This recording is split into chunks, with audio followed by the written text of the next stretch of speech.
Authenticity is more than speaking. Authenticity is also about doing. Every decision we make says something about who we are. That's a quote from Simon Sinek, the author of Start With Why. But what type of leader are you? We will all have experienced many different types of leadership, be they political legends like Winston Churchill, George Washington, Barack Obama, Margaret Thatcher. Or maybe we met business leaders, Bill Gates, Richard Branson, Jack Welch. And they're different type of leaders. You may admire sports leaders, captains of football teams, rugby teams, Franz Beckenbauer, Johnny Wilkinson, Ricky Ponting. They're all different types of leaders in different sectors and different areas.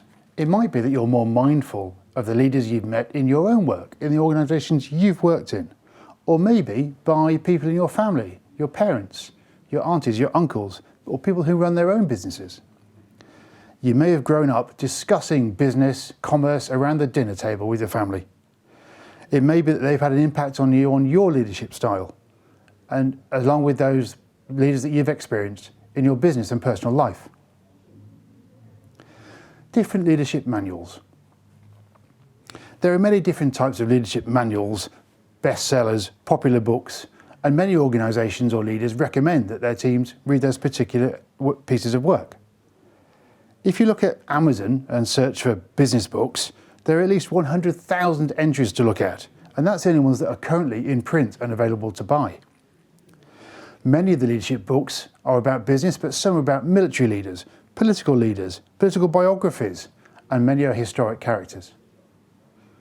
Yet many of these books teach specific skills like time management or how to make better presentations.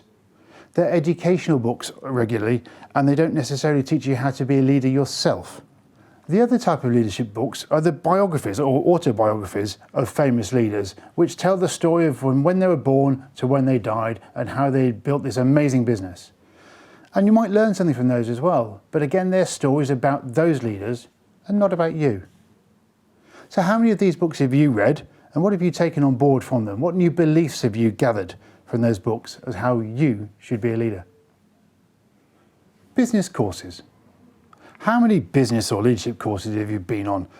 You know, these are way days at country house hotels or in the little team office, you know, in the office building.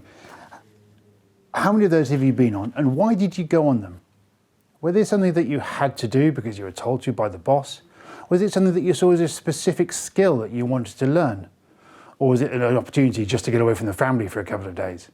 Why have you been on business courses, and what have you learned? In my experience, people tend to go for specific skills training. They learn a specific need for that business at that time. So it's not necessarily about you, it's about what the business needs, not necessarily what you need.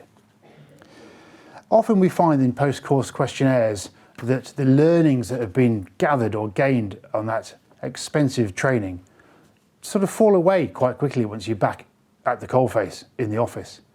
And the value of these courses in the long term is very little. But what beliefs have you learned from being on those courses? What have you learned? What's been taught to you? And was it appropriate for the business, or was it appropriate for you?